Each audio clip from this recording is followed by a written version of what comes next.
Are you ready for some football? If you're a high school football fan, make sure you reach for the end zone every Sunday in the Herald Standard.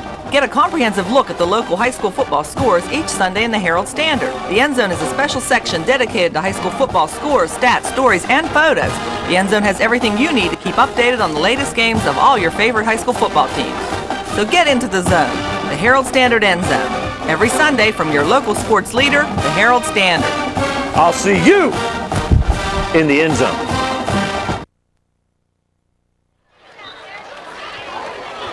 If Seton LaSalle wins tonight, then next week's game becomes meaningless for the Falcons, but should Seton LaSalle lose, then Brownsville goes into the final week of the season still with a shot at a playoff berth. Now we're going to get a flag on this play. That'll be a legal procedure against Brownsville. That pass was caught for first down yardage, but it's going to come back. Complete to Todd Settles. Settles made the catch, but Patterson on the near side took off too soon. And Brownsville will be flagged for, on the play. But I think maybe their first penalty of the evening. Actually, I think they had an illegal procedure penalty in the first half, so that would be their second. So that'll nullify the first down. We'll have second down and 9, 3:04 left in the third period. Ball will be spotted at the 46 of Brownsville.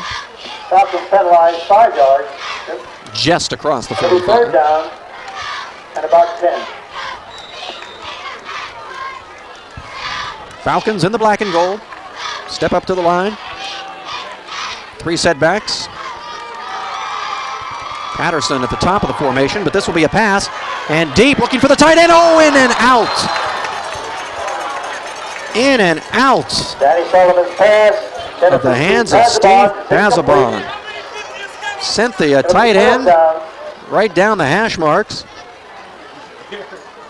And that was a very nicely delivered ball by Dan Solomon.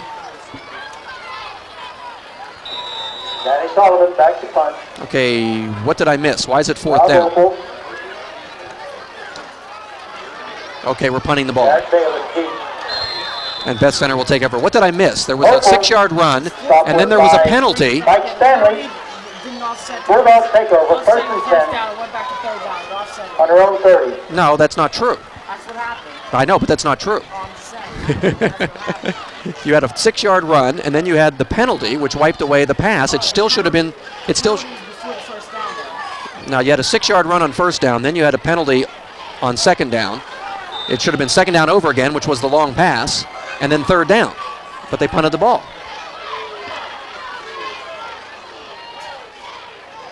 Unless I missed a play. Anyway, Beth Center has the ball. Either I'm losing control here or the officials down on the field are losing control. I'm not sure which it is, but I'll have to go back and look at the tape, I guess. And Justin Samuel. But I could have sworn there was first and 10, and then a 6-yard run, then you had the penalty, and then the incomplete pass. That should have made it third down.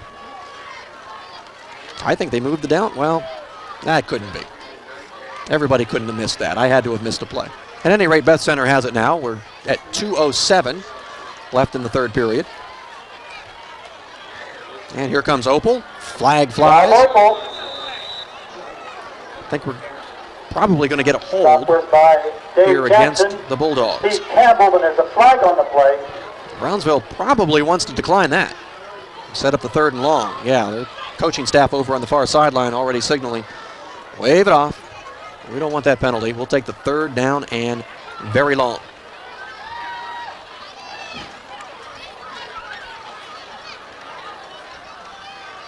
Holding charge against the Bulldogs. Penalty is refused. Official signaling that the penalty has been declined. So with a minute 59 left in the third period,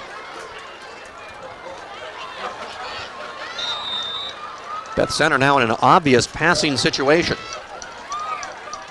Brownsville can pin their ears back and come after Bayless.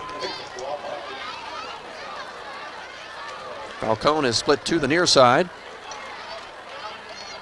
Play action.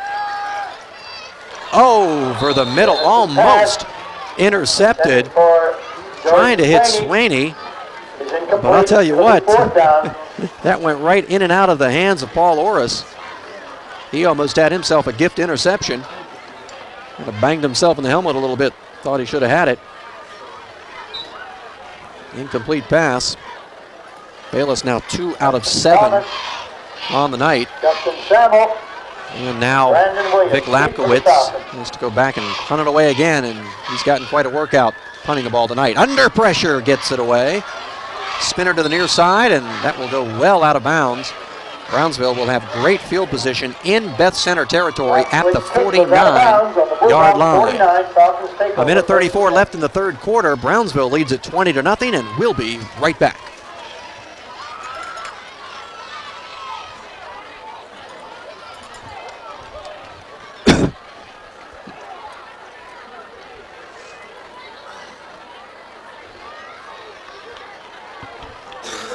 Three, two. Back to action now. Final minute and a half of the third period. Brownsville with a 20-point lead. Now an empty set backfield.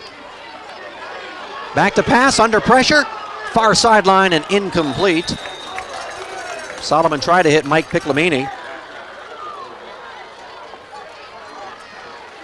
And Solomon's pass intended for A couple players a little slow getting up. Higginbotham was putting the pressure on. Looks to be okay, though. He'll stay in the game. Everybody all right. Second down and 10 now. Brownsville just across the midfield stripe at the Beth Center 49. Solomon 5 out of 13, 84 yards, passing 1 touchdown. All in the first half as far as the yardage. Has not completed a pass yet here in the third period. They haven't needed him to. Now straight up the middle, Wilson hit at the line of scrimmage, struggles forward. Sweeney pulls him down after about a 2-yard gain. Third down and 8. Approaching the 1-minute mark remaining here in quarter number 3. Brownsville has picked up 1 touchdown in each period. A fumble return, a pass, and a rush. Really, a fumble return wouldn't be the right thing to call it, I don't think. Now the keeper, Solomon, will get across the 45, but he'll be well short of the first down. 3-yard gain, they needed 8. I don't think you call it a fumble return when the offense recovers the fumble and runs with it. That's not a return.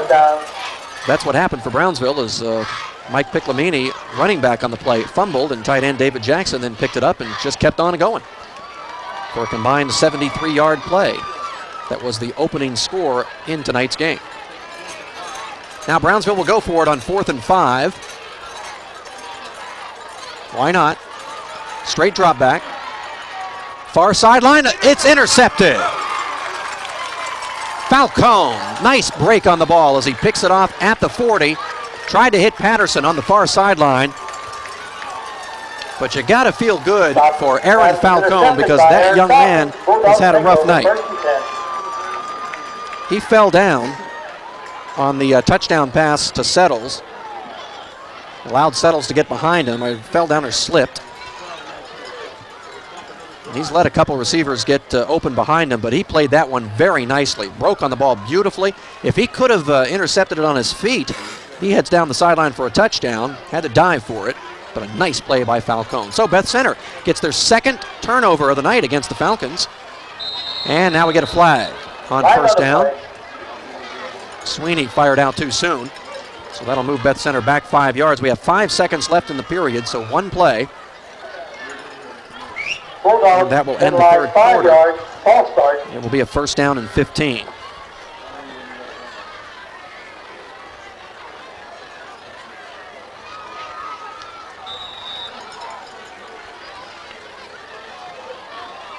Brownsville fumbling inside the Beth Center 10-yard line early in the second quarter. And now Solomon throwing that interception. So both turnovers tonight have been against the Falcons, but it has not hurt Brownsville. They're still comfortably in the lead. Now back to pass on first down. Batted up into the air. That was Orris again. Paul Orris, who almost had an interception on the third down play the last time Beth Center had the ball. bats that one up into the air. Tried to hit Sweeney again over the middle. And we'll have one more play after the incomplete pass. There is 1 second left. 2nd down and 15. Beth Center winless on the season. 0-5 in the Interstate Conference, 0-7 on the year.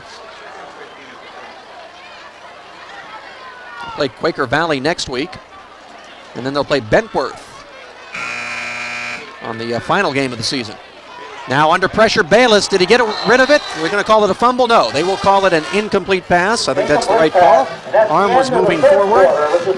You heard the buzzer, so the third quarter must be over. And after 3 quarters of play, the score, the Brownsville Falcons 20, the Beth Center Bulldogs nothing. 1 more mile to go, 4th quarter action right after this. For help with any of your legal matters, Davis & Davis has 2 convenient offices to serve you, Uniontown and Brownsville. They offer evening and weekend appointments and will even come to your home. Davis & Davis, a team of professionals working for you.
We're ready for 4th quarter action. Chuck Durso with you here on Herald Standard Television. Brownsville leading Beth Center 20-0 after 3 periods of play.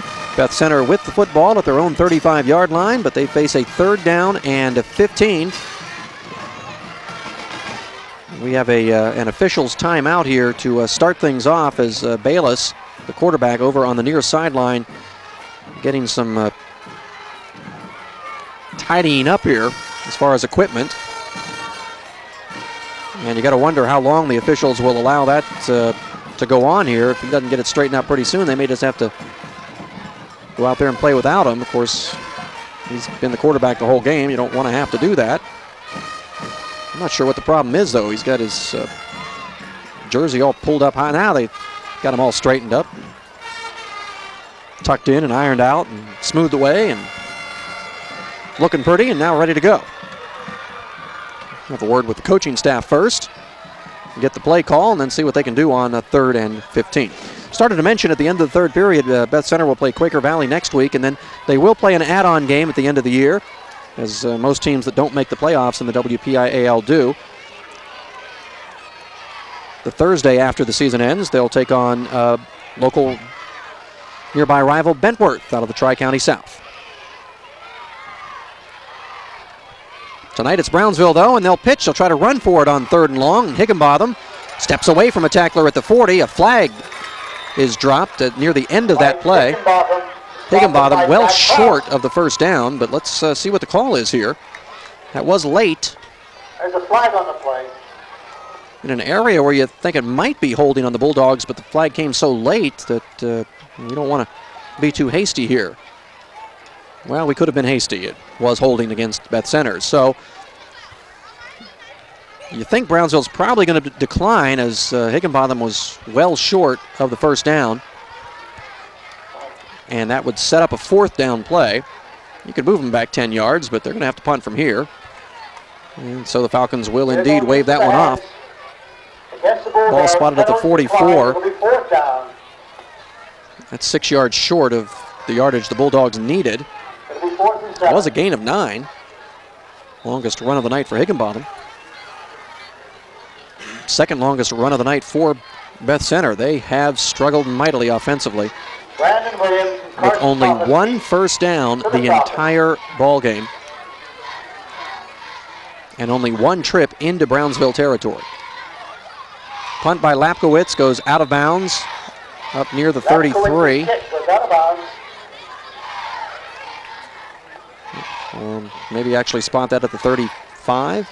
Yeah, they'll spot it at the 35, and that's where the Falcons will take over. First and 10 on their own 11:48 remaining here in the ball game. Falcons lead by 20.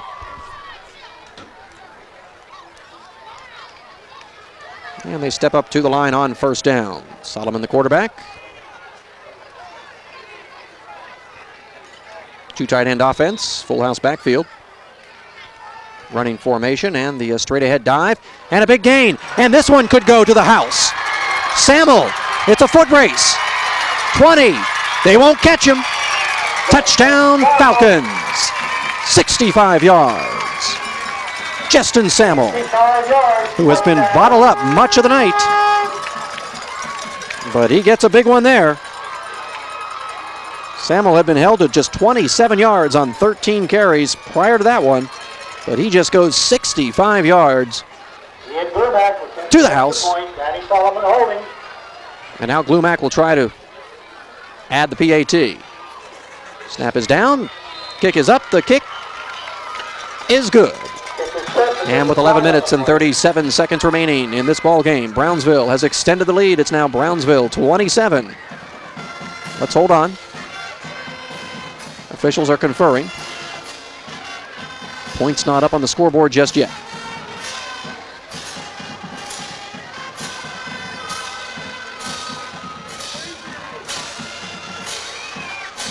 Justin Samuel has been bottled up. The one positive I think Beth Center can take from tonight was their ability to stuff Samuel and not allow him to break off the big run until that play. He was averaging only about 2 yards a carry, but 65 yards on that one.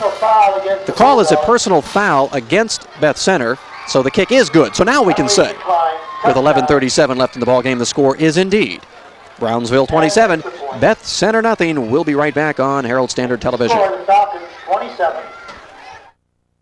Fayette Tire has been the trusted name for 4 decades. Fayette Tire has been the trusted name for all your tire needs. But did you know that Fayette Tire also offers an extensive service program, including brakes, inspections, oil changes, and road hazard coverage? Of course, Fayette Tire still has one of the area's largest selection of tires to choose from, including Michelin tires, BF Goodrich radials, and the Uniroyal brand. Fayette Tire has the fastest tire change around to get you back on the road fast. Great Michelin, BF Goodrich, and Uniroyal tires, plus the service you trust, Fayette Tire. Well, welcome back. The officials are marking off the personal foul penalty that was called against Beth Center on the extra point. The point was good, and the penalty gets assessed on the kickoff. So Brownsville will now kick off from the Beth Center 45. Some more bad news for the Bulldogs, who trail by 27 and do not look to get any kind of field position out of this. You would expect Glumac to just kind of squib it on down there. And that's what he does. Well, you don't want to kick it out of bounds. Oh, my goodness, that's a mistake. And if you're going to make a mistake like that, do it in a game where you're ahead by 27 points, but a chance to pin Beth Center back deep. Instead, you kick it out of bounds. Now the Bulldogs get to start all the way up at the 35-yard line. So that didn't work out anywhere near the way the Falcons were hoping it would. And Beth Center gets a break.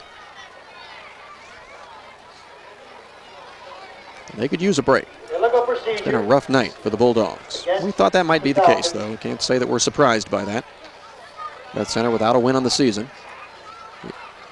Coming into enemy territory here in Republic, you had to think the Falcons were going to win this game, and they're certainly on their way.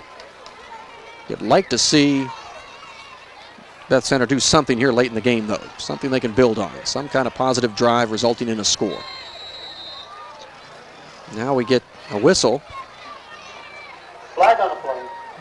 Flag thrown on the far side of the field by the official coming in now to talk to the referee. It's going to be illegal motion. Well, somebody did something wrong there on the line of scrimmage, and so right off the bat, Beth Center has to move back 5 yards.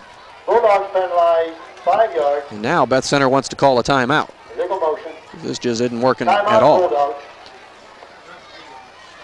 Now, a reminder to tune in this coming Friday night for our regular season finale edition of the Herald Standard Davis & Davis High School Football Scoreboard program. I'll be joined by Joseph Hogue at 11:30 as we wrap up the final week of the regular season. Monessen battling Carmichael's with the Tri-County South title perhaps on the line. Mapletown, California, a playoff berth could be at stake there. Albert Gallatin playing Laurel Highlands, some bragging rights at stake in that one. We'll have the scores of all of those games and everything else from around the WPIAL, including the final standings, and we'll let you know who's in the playoffs and who's out. So a lot coming up this Friday night. It's at 11:30. Joseph Hoke and myself, the Herald Standard Davis & Davis High School Football Scoreboard program. Make sure you tune in right here on HSTV. Now back to action. First down and 15. Opal goes in motion. Quick drop back over the middle, looking for Sweeney. Oh, he almost pulled that in. Nice effort by Sweeney as he put the big paw up. Couldn't quite bring it down. And it will be second and long now. Well, that was just a quick drop back and kind of floated one over the middle. Sweeney found himself a little bit of space, but couldn't pull it in. 11 and a half minutes remaining. Beth Center trails by 27.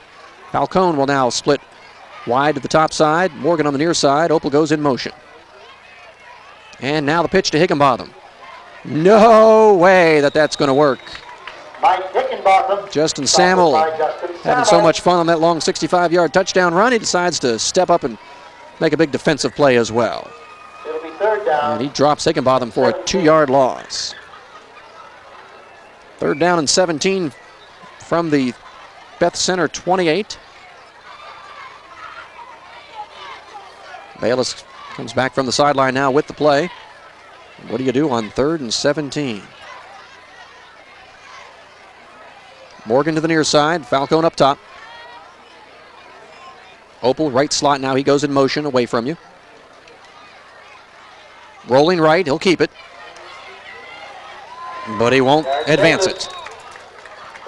As he is pulled down by Paul Orris, sophomore linebacker who's had a nice second half here defensively. Made some big plays for the Falcons. That ball spotted all the way back at the 26, so a 2-yard loss for Bayless.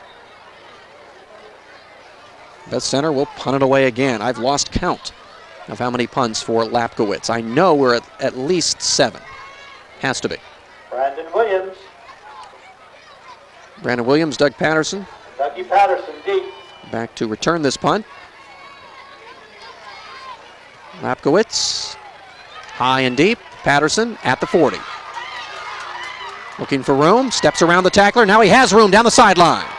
Into Beth Center territory and across the 40-yard line. Falcons will take over at the 38, 9:56 left here in the 4th and final period. On the Bulldogs, 37. So great field position for the Falcons. They've picked up 1 touchdown in each of the 4 quarters so far tonight. But a chance to perhaps add a second score here.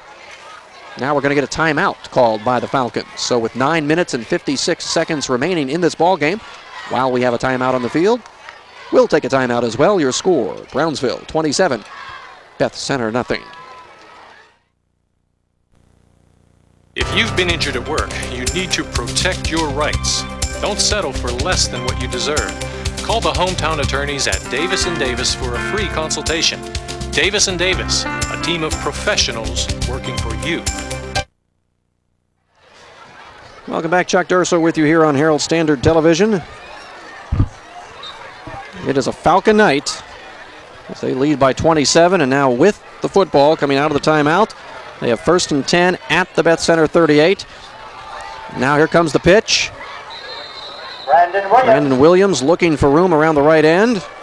He'll get a couple of yards, and that's about it. Ball up near the 35. It'll be second down. Number 21. It's actually a 3-yard gain for Williams. And we have a change at quarterback now. Jeff Pelahak now in the game at quarterback, and oh my goodness, some miscommunication there. Half the offensive line fired out too soon. So Brownsville will move them back 5 yards to the 40, and second down and 12 from there. It's mop-up time now. Brownsville with a 27-point lead. And we're just counting down the minutes.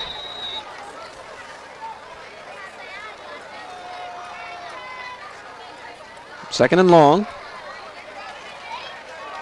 Quick hitter up the middle. Pick up about 5 yards. Mike Stanley. It's Mike Stanley on the carry. Stopped by J.D. McCarty. Third down and 7. It'll be third down. Under 9 minutes remaining in this one.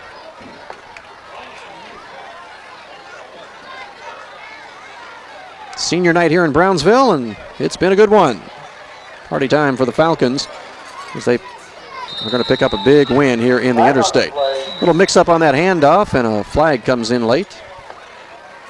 Will Murray carry. Stop with The officials will confer. Brownsville going to move to the 500 mark with this win. They're now going to be 3-3 in the conference and 4-4 overall on the season. Call is a holding penalty against Brownsville. You would imagine Beth Center will decline. Actually, illegal use of hands, it looks like. Illegal use of the hands against the Falcons. Are they going to move him back? You could have fourth down and about 7. Instead, they'll take third down and 17. Okay. It'll be third down and 17. Brownsville moves back to the Beth Center 45.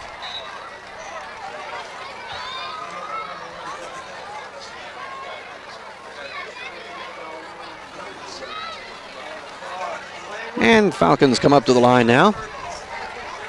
Again, Pelahak is now into the game for Solomon. He'll quarterback the rest of the way. Will he throw the ball? No, they'll run it. Big gainer for Stanley. Nice tackle as he is pulled down from behind by Vic Lapkowitz.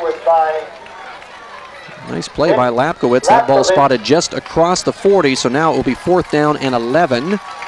It'll be fourth down. Do you go for it here on fourth down at this spot in the field? You might do that.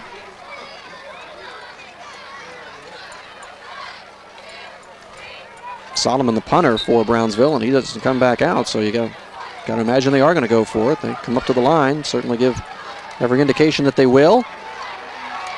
And now here comes the run around the right end, and this could be a touchdown. And it will be. Brandon Williams. Oh, my goodness, on fourth down and 11, Brandon Williams goes 39 yards for another Falcon score.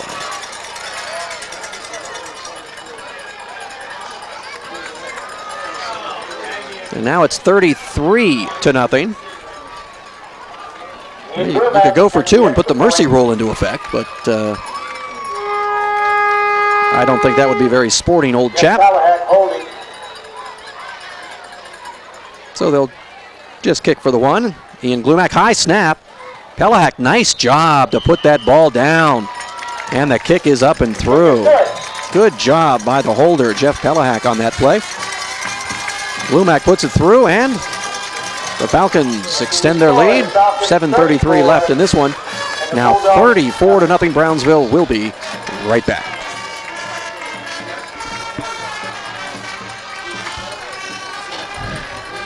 They could have gone for 2 and made it the mercy rule. Huh? No, I know you wouldn't want to do that. That'd be bogus.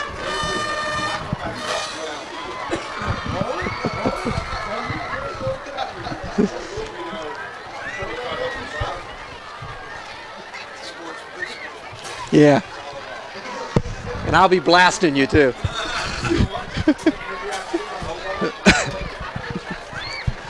I'll be criticizing you, and I'll be coaching next.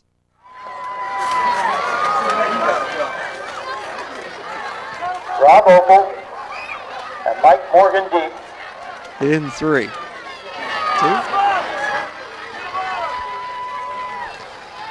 Welcome back, Chuck Durso here as we count down the minutes. Brownsville with an impressive and relatively easy victory tonight over Beth Center. They lead 34-0. Now Glumac going to kick the ball. Ball just laying flat along the ground, and he will squib it down. He's kicked a couple out of bounds. I guess that's perhaps why they put it like that. Now Opal trying to get around Stanley. Can't do it, though. Pulled down at the 34. Stanley. And that's where the Bulldogs will take over. Again, trying to get something on the board here. But by my count, this is unofficial, but I believe that we're still looking at just one first down on the evening for Beth Center. That came in the first half. Bulldogs take over, 1st and 10 on their own. So you got to give that Falcon defense some credit. They have played very well.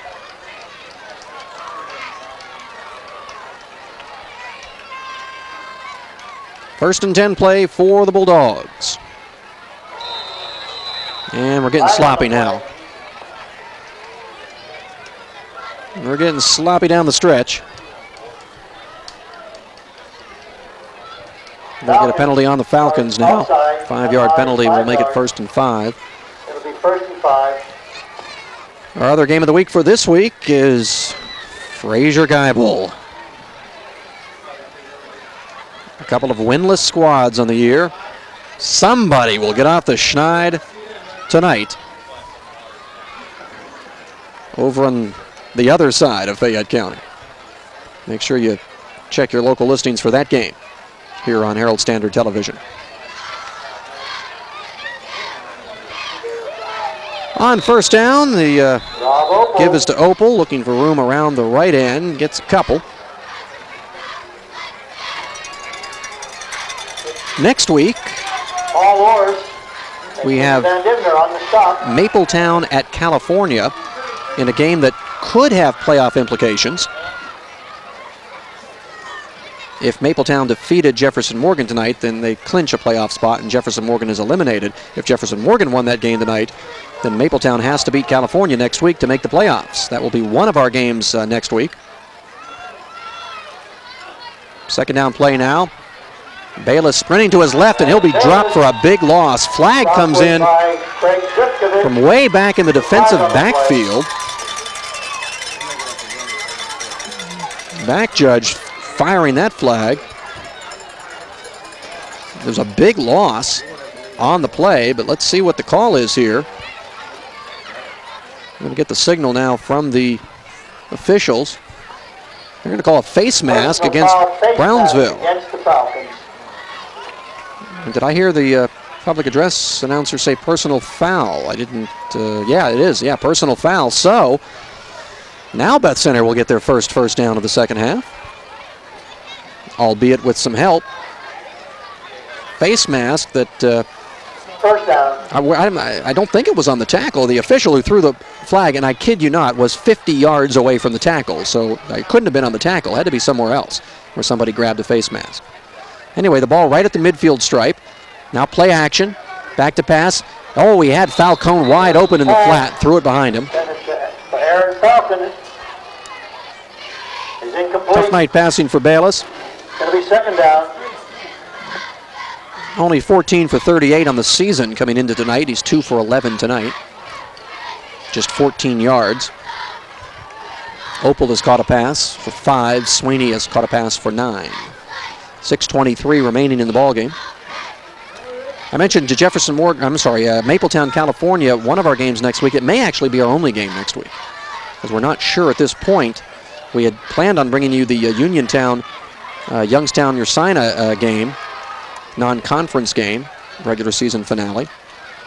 But now there seems to be some doubt as to whether that game's still going to be played. Here's an interception by Stanley. He stays on his feet, and now he could be going down the sideline.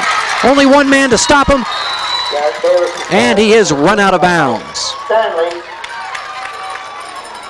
Ryan Kunkel was able to run him out of bounds up near the 30-yard line at the Beth Center 29. Otherwise, Stanley would have been gone for another Falcon score.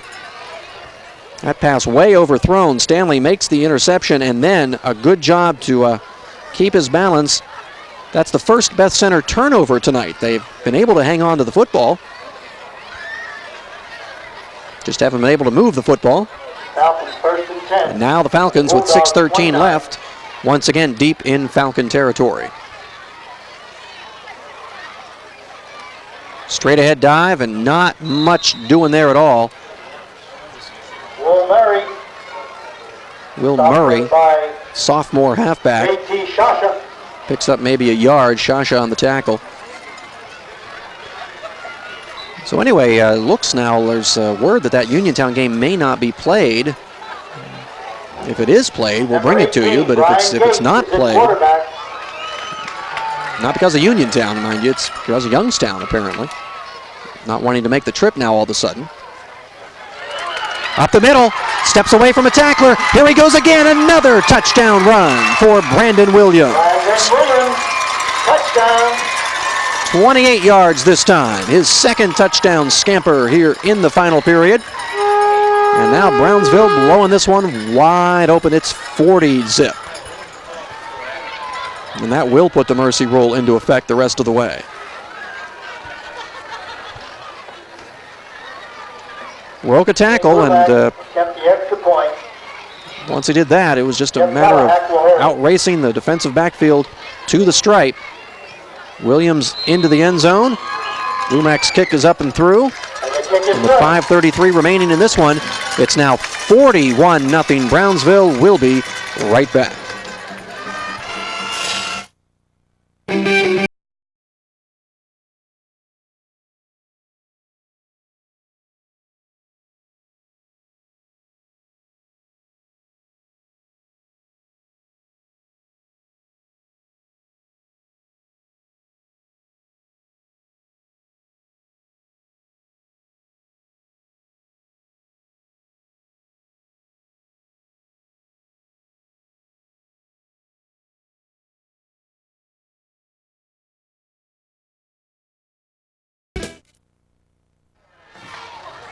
Five of the fourth quarter, Brownsville picking up one touchdown in each of the first three quarters, but they've been in the end zone 3 times here in the fourth quarter as they're just pouring it on now. Lumac again with that ball laying right down on the ground, and he'll just give it a little chip shot. Opal from the 20. Up the middle, breaks the tackle at the 30.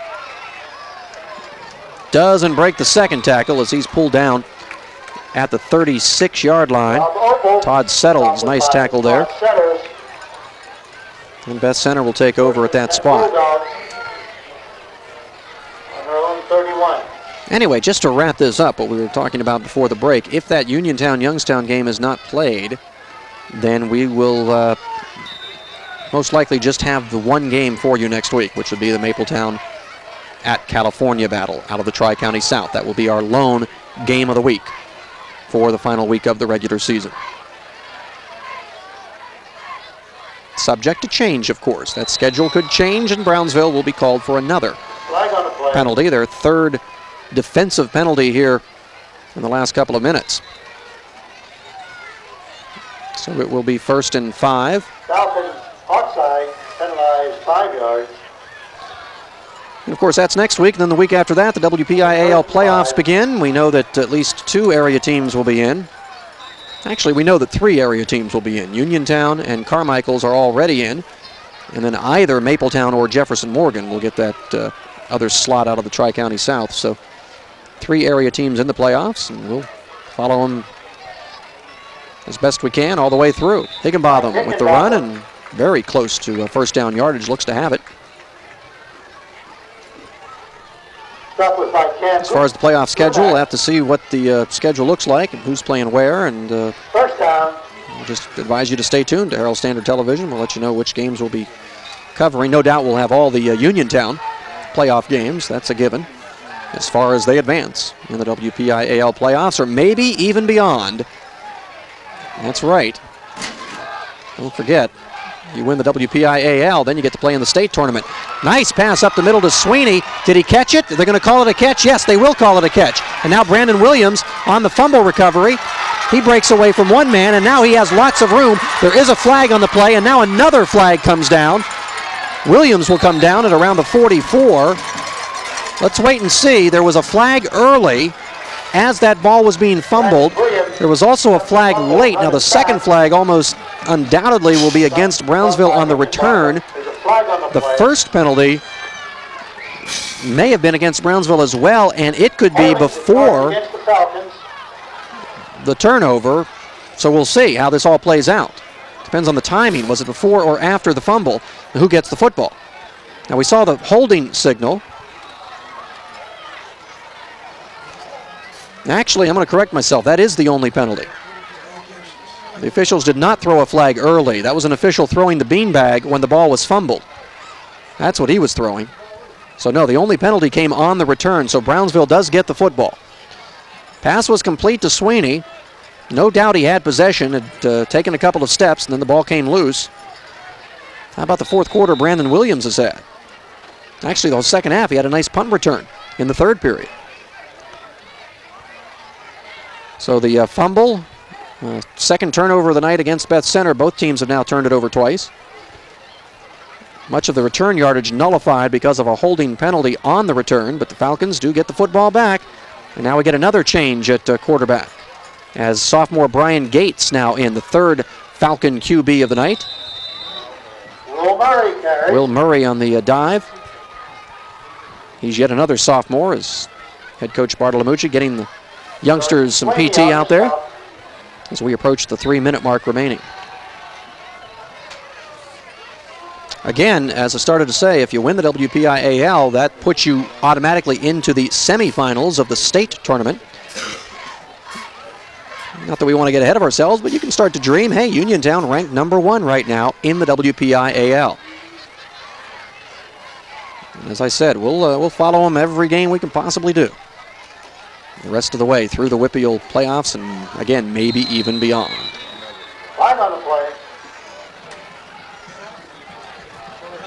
Another flag flies as Mike Stanley picks up a couple of yards, but we'll have to get this call again. This game refuses to end. A holding penalty now against Brownsville. Mercy rule is in effect, and that keeps the clock moving, although they do stop it now while they mark off the penalty, but normally after the penalty, the clock would remain stopped until the snap. In this case, once they set the ball down, they'll restart the clock because of the mercy rules. So we'll be done here soon. 41-0. It was 14-0 at the half. Beth Center was keeping it respectable. It was 20-0 going into the fourth quarter. Even that wasn't too bad. But 3 Brownsville touchdowns here in the final stanza have blown this one wide open. Fumble on the snap. Now it's picked up by Gates, and he'll be dropped immediately. Although, to be honest, this score really does accurately reflect the way this game has gone. The game was deceptively close at the half. I mean, Brownsville pretty much has dominated the entire game, but a couple of missed opportunities by the Falcons, and Beth Center was able to keep the game really closer on the scoreboard than it was on the field. What you see on the scoreboard now kind of is an accurate representation of what's been going on down there. Brownsville definitely has dominated this one. And this keeps their playoff hopes alive as they move to 3-3 in the interstate. Now the pitch. And some more running room.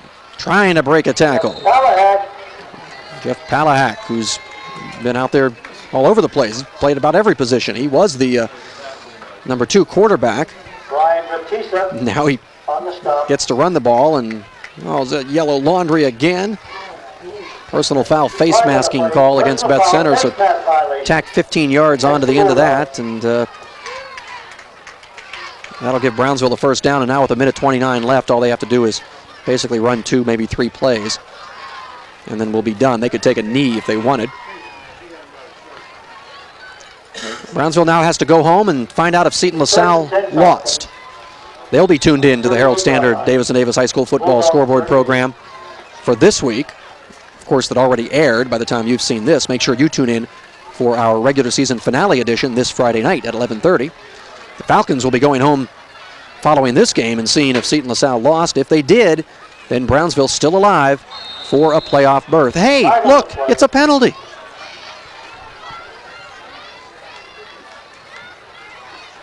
If Seton LaSalle lost, then Brownsville will need to win at Waynesburg next week, and Seton LaSalle will have to lose again. And if all of that happens, the Falcons get in.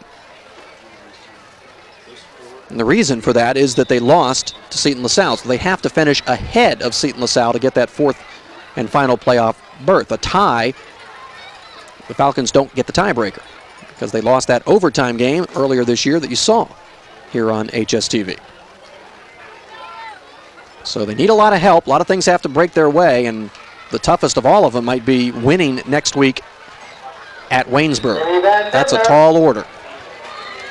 But if they can do it, at least they hope to have a shot. Let's put it that way. They're hoping for good news when they get home tonight and at least have a shot. That's all you can ask for at this point. Give us a shot going into next week. That's what they want. We're going to get one more play, and then we'll all be out of here. 20 seconds left. And there is the pitch. And that will end the ball game as Tim Van Divner gets a short gain. And that'll end it as the clock runs down. 3, 2, 1 and done. The final score is the Brownsville Falcons 41. The Beth Center Bulldogs nothing. Back with a final word right after this. Welcome back. Chuck Durso here down on the field. Brownsville with a big 41-0 victory tonight over Beth Center to, at least for now, keep their playoff hopes alive in the Interstate Conference. Head coach Don Bartolomucci with me. Also, we have a fullback, Jason Wilson. My apologies. Knew it as soon as I said it. Who had a big game tonight, including a big play. We'll talk to the coach in just one second. But first, Jason, talk about that big run. 60 yards. That's almost as much as you've had all season. Yeah, it's been... traps and blasts ain't been working too well, throughout the year, and it just opened up, this game, and it was pretty exciting. I only had, this is my second touchdown in 3 years. I enjoyed as much as I can. How heavy was that football when you got that amount, 20 or 10 or so? It was about 3,000 pounds. It was a bunch, yeah. Well, he was able to carry the mail all the way home. Congratulations. Nice win. Thanks. Okay, we're going to ask you to step aside for just 1 second if you could, and I'll talk to the coach for just a second. I mentioned the playoff hopes at least are alive, so you have to be happy about that. Yeah, well, it depends on what happens with Waynesboro tonight. They have Carlington. I think they played Carlington down there. So we got to hope that Carlington wins, and of course we have to win next week. Waynesboro is a very, very formidable foe, but I like our chances. I think we can play with them if we get everybody healthy. We got our linebacker hurt tonight. I'm hoping he's all right because he's a key football player. Talk a little bit about tonight's game. Obviously, Beth Center, we knew they were struggling coming into the season, or coming into tonight. But bottom line, your defense played an outstanding game tonight. The defense have been playing well all year. We've had some problems getting the offensive started. We have some pretty good speed. It's just a matter of getting them in the right places at the right time. Beth Center's my, I'm on the board at Beth Center, and Eddie has played for me, the head coach, and he's doing an outstanding job with the kids he has. He's playing a very young team. That quarterback's a freshman, and he's had some really key injuries, and I just feel for him. I feel for him because, it's tough when you get into that situation. But it took us a half to get started, but I think after a while we played pretty well. And the passing game seemed to be pretty effective early in the game, at least. Solomon, nice job throwing the ball. We had a good job. We had a good game last week against Charleroi throwing the ball, and we wanted to throw it more tonight. But when you get ahead, then you got to keep it on the ground, and then.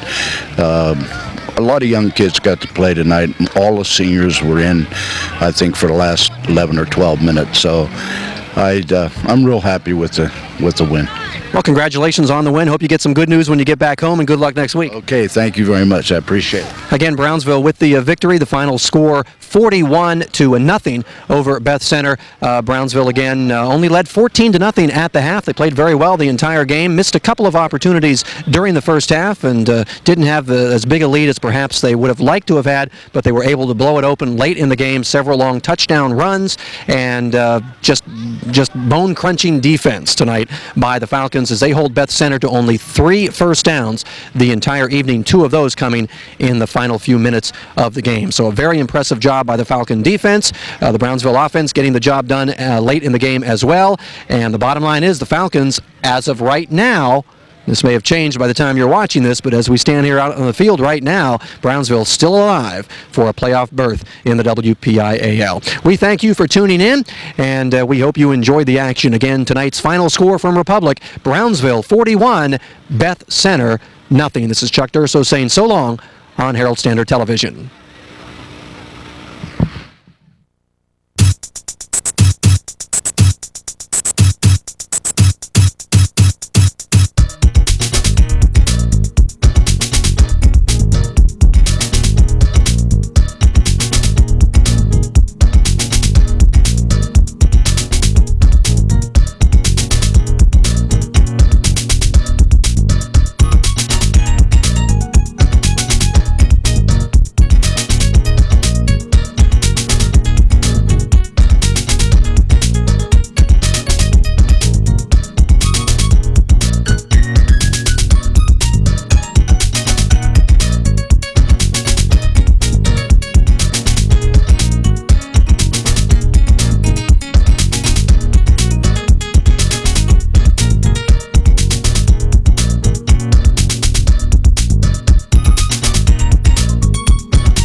City Mission offers a variety of housing and service options ranging from emergency shelter to permanent housing. These include our men's emergency shelter, our shelter for women and children, the Gallatin School Living Center, and our newest facility for youth, Project Home Again. Upon a client's first arrival to the shelters, our primary focus is providing for immediate needs, which include food, clothing, shelter, and case management services. All of this is free to every client. At our emergency shelter facilities, a client stay is limited to 30 to 60 days. Therefore, once the client's basic needs are met, the shelter staff will work with each client to address other real-life issues, such as housing, employment, chronic health disorders, substance abuse problems, transportation issues, and generational welfare dependency. While City Mission operates its shelters for men and for women with children, we also recognize the need to accommodate families with unique configurations. The agency provides an emergency apartment for those who do not fit into either of these emergency shelters.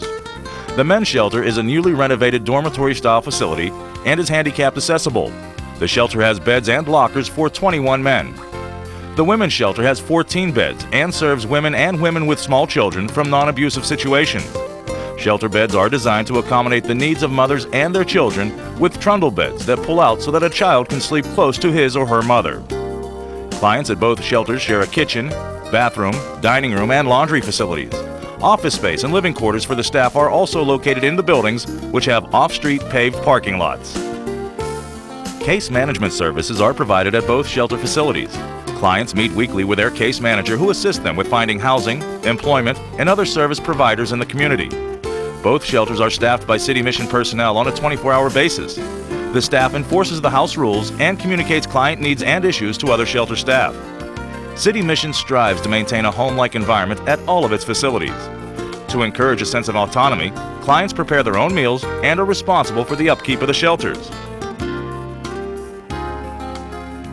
At one time, City Mission's operations were limited to the 2 emergency shelters.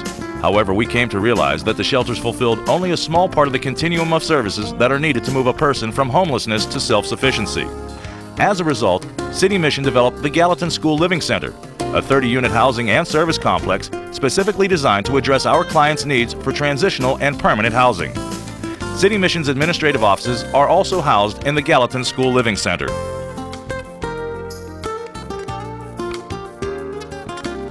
A former elementary school, the building was completely remodeled and is now listed on the National Register of Historic Places.